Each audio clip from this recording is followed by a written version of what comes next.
नमस्कार, आप देख रहे हैं न्यूज़ 1 इंडिया। मैं हूं आपके साथ अनन्या बेदी। बीजेपी की पिछड़ी जातियों को साधने की कवायद अब तेज हो गई है। पश्चिमी यूपी में बीजेपी करेगी विश्वकर्मा महासम्मेलन। देश भर के पिछड़ी जातियों से जुड़े लोग इसमें शामिल होंगे।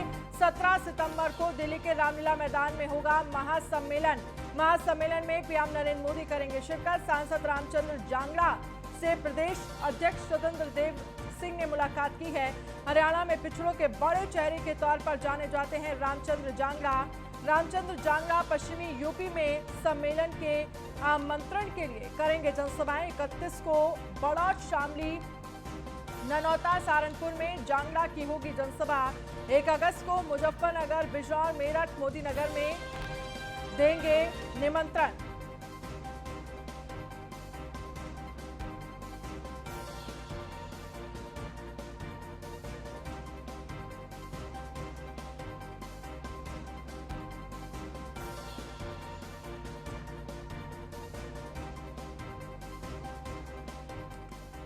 तो बुंदेलखंड और पूर्वांचल में गैर यादव ओबीसी मजबूत करने की कवायद है। कहां कहां कौन सी जाति मजबूत? लोध, कुर्मी, पाल और कुशवाहा जैसी जातियां मजबूत। यादव वोट बैंक को काउंटर करती हैं दूसरी पिछड़ी जातियां। तो क्या कुछ समीकरण बनाने की कवायद है? बुंदेलखंड और पूर्वांचल में गैर यादव ओबीसी मजबूत हैं। कहां पर क्या स्थिति है? जातीय समीकरण आपको ग्राफिक्स के जरिए दिखा रहे हैं। लोध, कुर्मी, पाल और कुशवाहा जैसी जातियां मजबूत। यादव वोट बैंक को काउंटर करती हैं दूसरी पिछड़ी जातियां। तो बीजेपी की पिछड़ी जातियों को साधने की कवायद अब तेज हो गई है। पश्चिमी यूपी में बीजेपी करेगी विश्वकर्मा महासम्मेलन। तो 20% यादव, 8% कुर्मी। तो वोट बैंक को लेकर क्या कुछ समीकरण है जातियों को लेकर, वो भी आपको दिखा रहे हैं। यूपी में एक जातिगत समीकरण जो कि बहुत महत्वपूर्ण है। 4% तेली हैं। तो 5% लोध समुदाय है, यानी लोध समाज 5% है उत्तर प्रदेश में। 4% निषाद है। 2% मौर्य समाज है। तो क्या कुछ स्थिति है जातियों को लेकर, वो भी आपको दिखा रहे हैं हम ग्राफिक्स के जरिए। 2.5% राजभर समाज है। करीब 52% पिछड़ी जाति हैं उत्तर प्रदेश में। 20% यादव वोट बैंक है उत्तर प्रदेश में।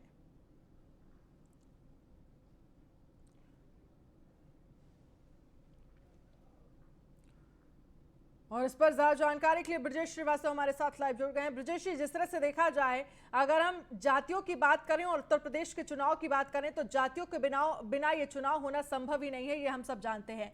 लेकिन इन सब के बीच एक बार फिर से कवायद शुरू हो गई है बीजेपी की तरफ से जातियों को साधने की, वोट बैंक को मजबूत करने के लिए। कैसे देखते हैं आप?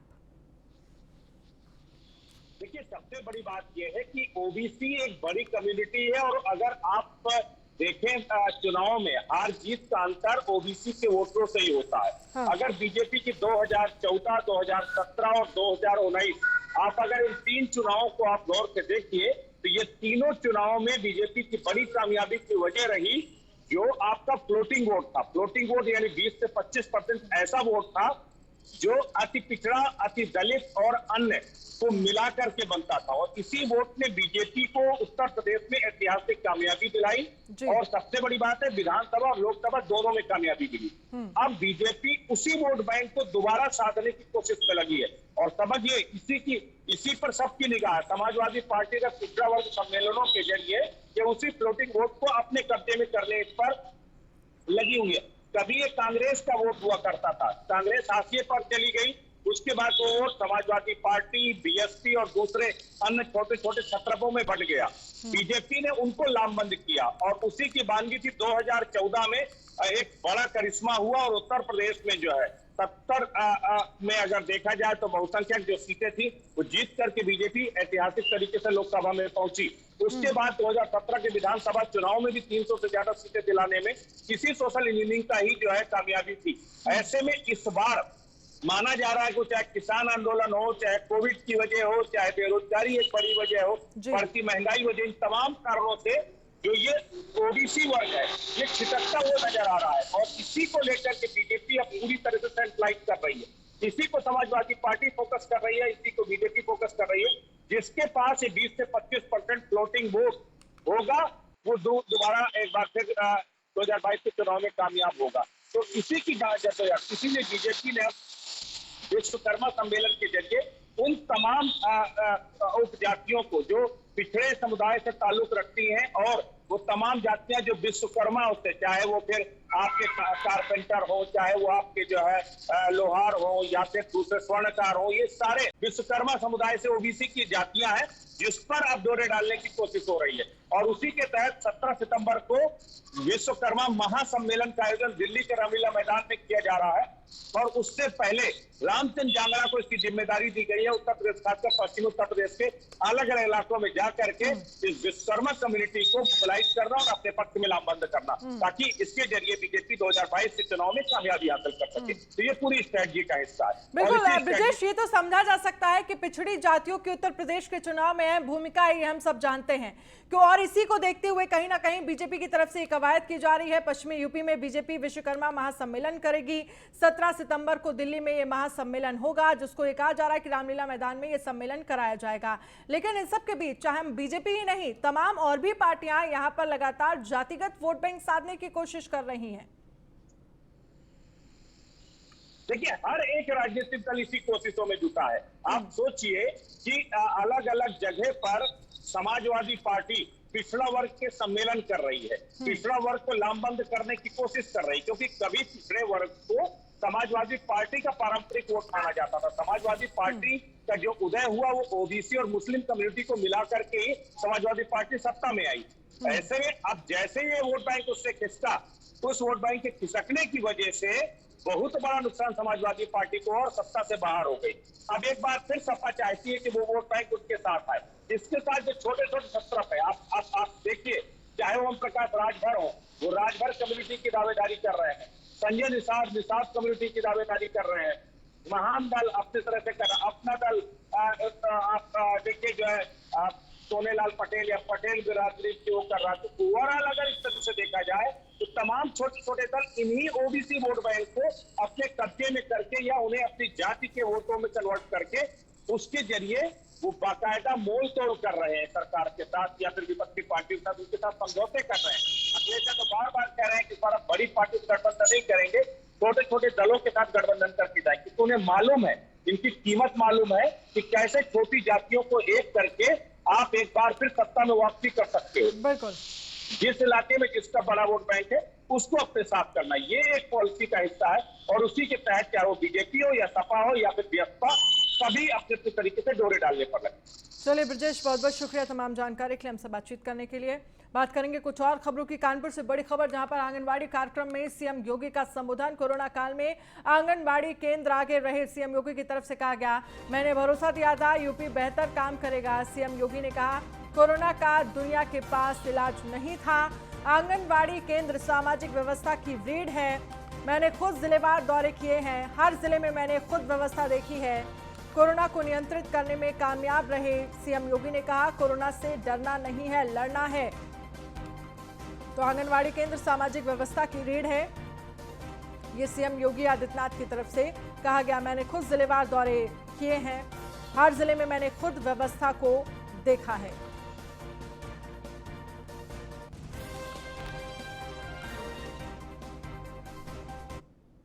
और डिप्टी सीएम केशव प्रसाद मौर्य प्रयागराज पहुंचे, जहां उन्होंने प्राचीन नाग वासुकी मंदिर में शेष नाग की विधिवत पूजा की और भीष्म पितामह की मूर्ति के दर्शन किए। इस दौरान केशव प्रसाद ने बसपा को उनका पुराना नारा तिलक तराजू और तलवार को याद दिलाते हुए जमकर हमला बोला। गुंडों की गुंडाई को बीजेपी ने खत्म कर दिया है। भक्ति की शक्ति में अखिलेश ने संगम में स्नान किया।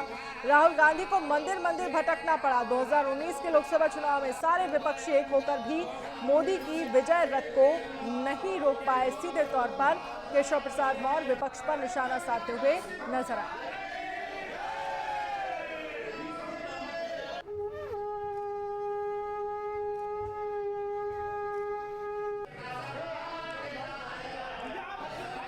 केशव प्रसाद मौर्य ने बसपा को पुराना नारा याद दिलाया और साथ ही विपक्ष पर वो निशाना साधते हुए नजर आए। प्रयागराज में उन्होंने एक मंदिर में पूजा अर्चना की, तस्वीरें भी हम आपको दिखा रहे हैं। गुंडों की गुंडई को बीजेपी ने खत्म कर दिया। किस तरह से कानून व्यवस्था को दुरुस्त किया बीजेपी ने। संकल्प किया, उसे आपने सफल बनाया। ये कोई चुनाव का परिणाम नहीं है, इस देश की तमाम धार्मिक, आध्यात्मिक, दृश्य अदृश्य शक्तियों के आशीर्वाद का परिणाम था। तो 2017 में कोई कल्पना करता था कि भारतीय जनता पार्टी सत्ता में आएगी, लेकिन ऐसी आशीर्वाद की बरसात हुई कि लोग कहावत में कहते हैं छप्पर फाड़ के भगवान ने दिया, छप्पर फाड़ कर, तो भगवान ने जनता के माध्यम से छत फाड़ करके हमको दिया। और 325 विधायकों के साथ हम लोग यूपी में सरकार बनाने का निकला। 2019 का आया लोकसभा चुनाव, कई लोग तो प्रधानमंत्री पद की शपथ लेने की तैयारी करने लगे, लेकिन लोगों को मालूम नहीं था कि माननीय नरेंद्र मोदी जी अब लोगों के दिल में जगह बना चुके हैं और कोई दूसरा स्थान नहीं है। गोरखपुर के हरपुर बुधहट के तनेउआ गांव में बीजेपी नेता की मां और मासूम बेटे की बेरहमी से हत्या कर दी गई। गांव के कुछ दबंगों ने बीजेपी किसान मोर्चा के जिला कार्यकारिणी के सदस्य परशुराम शुक्ल के घर में घुसकर उनकी मां और 1.5 साल के बेटे पर फावड़े से वार कर उनकी जान ले ली। वहीं बीच बचाव में आई बीजेपी नेता की पत्नी और बेटी भी इस हमले में बुरी तरह से घायल हो गई। दोनों की हालत गंभीर बताई जा रही है। थाना हरपुर बुधहट के गांव तेनुआ में परशुराम शुक्ला की माता और उनके लगभग 1.5 वर्षीय पुत्र की हत्या कर दी गई है। उनके पत्नी और उनकी एक बेटी घायल हैं और ये हत्या उनके ही खानदानी भाई लगते हैं सीताराम और उन मेरठ के सरधना में पिछले 12 घंटों से लगातार हो रही बारिश के चलते एक मकान के बरामदे की छत भरा कर गिर गई। छत गिरने से बरामदे में रखा काफी सामान दबकर टूट गया। गनीमत रही कि हादसे के दौरान कोई व्यक्ति छत के नीचे नहीं था। आपको बता दें कि जिले में बरसात से नुकसान की कई खबरें सामने आ रही हैं। इसी के चलते मोहल्ला राम तलैया मंदिर के निकट धर्मपुरा में जुबेर अंसारी के मकान के बरामदे की छत गिर गई। हादसे में वहां मौजूद पावर लूम की मशीनें और अन्य कीमती सामान दब गए। पीड़ित के मुताबिक उसका करीब 1 लाख से ज्यादा का नुकसान हुआ है। तो तस्वीरें हम आपको दिखा रहे हैं, जहां पर आप देख सकते हैं सरधना में लगातार बरसात से एक बरामदे की छत 12 घंटे से लगातार बारिश हो रही है। तो बरसात में लगातार बारिश होने की वजह से एक छत गिर गई।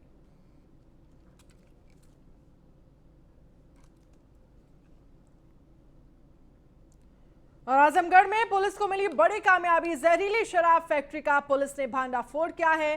पुलिस ने मामले में 5 लोगों को गिरफ्तार किया है। नहर किनारे चल रही थी अंग्रेजी शराब की फैक्ट्री। कई ब्रांड की शराब बनाकर बेच रहे थे तस्कर। पुलिस ने छापेमारी कर लाखों की अवैध शराब बरामद की है। शराब की मशीन, बोतल और अन्य उपकरण बरामद किए गए हैं। बरामद शराब की कीमत लगभग 60 लाख बताई जा रही है। बरदै थाना क्षेत्र के फतोही गांव में चल रहा था ये पूरा कारोबार। तो शराब की मशीन, बोतल और अन्य उपकरण बरामद किए गए हैं।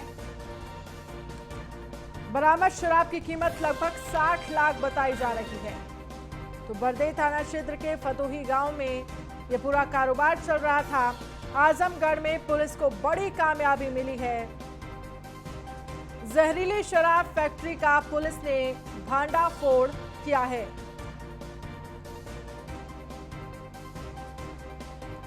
तो बड़ी खबर आपको आजमगढ़ से दिखा रहे हैं, जहां पर कई ब्रांड की शराब बनाकर बेच रहे थे तस्कर। पुलिस ने छापेमारी कर लाखों की अवैध शराब बरामद की है। शराब की मशीन, बोतल और अन्य उपकरण भी बरामद किए गए हैं। बरामद शराब की कीमत लगभग 60 लाख रुपए बताई जा रही है। बरदै थाना क्षेत्र के फतोही गांव में चल रहा था कारोबार। मामले में 5 लोगों की गिरफ्तारी हुई है। आजमगढ़ का ये पूरा मामला है। कई ब्रांड की शराब बनाकर बेच रहे थे तस्कर। अंग्रेजी जहरीली शराब फैक्ट्री का ये भांडाफोड़ हुआ है।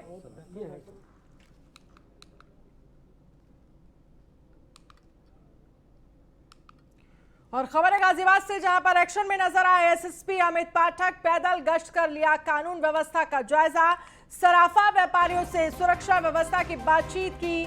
2 दिन पहले एसएसपी रात को सिविल में निकले थे, लापरवाही मिलने पर इंचार्ज को लाइन हाजिर भी किया गया था। तो बड़ी खबर आपको दिखा रहे हैं, सराफा व्यापारियों से सुरक्षा व्यवस्था की बातचीत की। 2 दिन पहले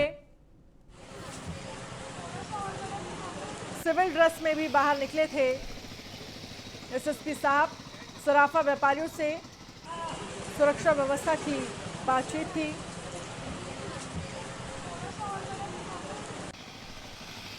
पैदल गश्त कर लिया कानून व्यवस्था का जायजा, सराफा व्यापारियों से सुरक्षा व्यवस्था की बातचीत।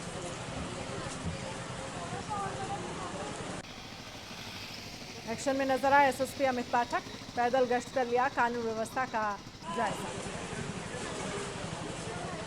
सराफा व्यापारियों में सुरक्षा व्यवस्था की बातचीत की।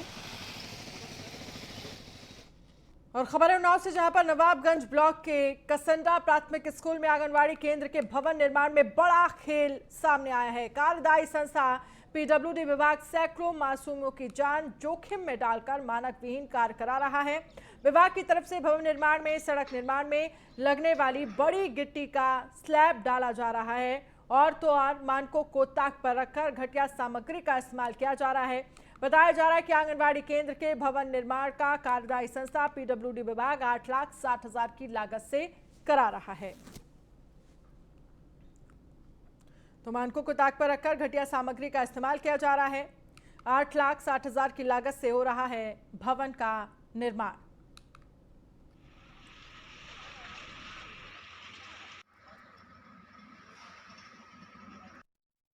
सर ये आंगनवाड़ी केंद्र हमारे यहाँ किस गांव का आंगनबाड़ी केंद्र है? ये सर कसंडा गाँव। क्या मामला है? ये सर ये जो रेलवे में गिट्टी बड़ी बड़ी पड़ी होती है, ये उसकी स्लेब डाल रहे हैं लोग, और ये इसी गिट्टी का एक डस्ट आता है। हाँ। उसी से डाल रहे हैं। अभी हम 4-6 लोगों ने गांव के मिल करके हमने ऑब्जेक्शन किया, तो ठेकेदार ने कोई एक्शन नहीं लिया और ना तो काम उसका रोका गया। मौरंग नहीं डाली जा रही? मौरंग नहीं डाली जा रही है। यहाँ पर मान लो ये जो गिट्टी पड़ी है ये भी बेकार है, मिट्टी पड़ी है, पूरी डस्ट पड़ी है।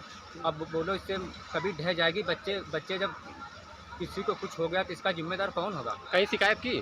सर शिकायत तो कहीं नहीं, इनसे कह रहे हैं ठीक है, बाकी उनके पास फ़ोन लगा रहे हैं लेकिन कोई फ़ोन ही तो मेरा नहीं उठा रहा। और कानपुर देहात के शिवली थाना क्षेत्र के अलियापुर गांव में तेज बारिश और आंधी से कच्चा मकान गिर गया। मकान के मलबे में दबकर दंपति की मौत हो गई। वहीं हादसे में 3 बकरियों की भी मौत हो गई। सूचना मिलते ही पुलिस मौके पर पहुंची और शव को मलबे से निकालकर पोस्टमार्टम के लिए भेज दिया है। तो तेज बारिश से गिरा कच्चा मकान, मलबे में दबकर दंपति की मौत हो गई। हादसे में 3 बकरियों की भी मौत हो गई। तेज बारिश से गिरा कच्चा मकान,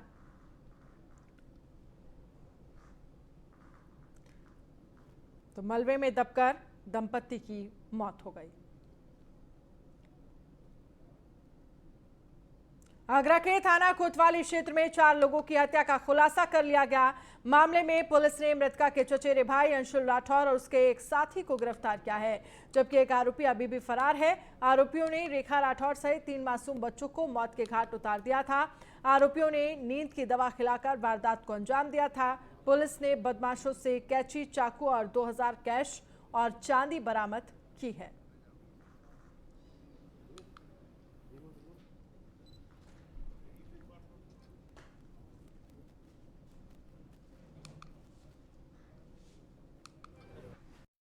एक बहुत ही दुर्भाग्यपूर्ण घटना कोतवाली में हुई थी, जिसमें महिला रेखा की और उसके 3 बच्चों की वंश, पारस और माही की हत्या कर दी गई थी गला रेत कर।